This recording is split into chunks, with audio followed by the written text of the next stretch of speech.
ধ্বংসযজ্ঞ, সমস্ত অরাজকতা, সমস্ত সংঘর্ষ থেকে বিরত হন এবং ইনশাআল্লাহ আমরা সবাই মিলে একটা সুন্দর ভবিষ্যতের দিকে আমরা অগ্রসর হব। প্রতিটা হত্যার বিচার করা হবে, প্রতিটা অন্যায় বিচার হবে।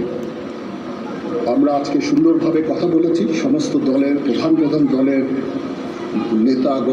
নেতারা এখানে উপস্থিত ছিলেন।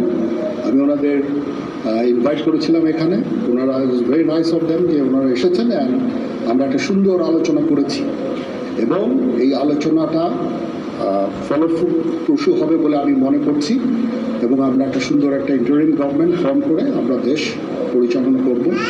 মাননীয় প্রধানমন্ত্রী পদত্যাগ করেছেন এবং এখন একটা ইন্টারিম গভর্নমেন্ট ফর্ম করে আমরা আমাদের কার্যক্রম পরিচালনা করব।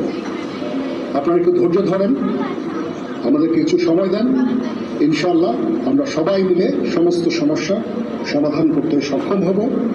আপনারা আর এই সংঘাতের পথে যাবেন না এবং শান্তি শৃঙ্খলার পথে ফেরত চলে আসেন।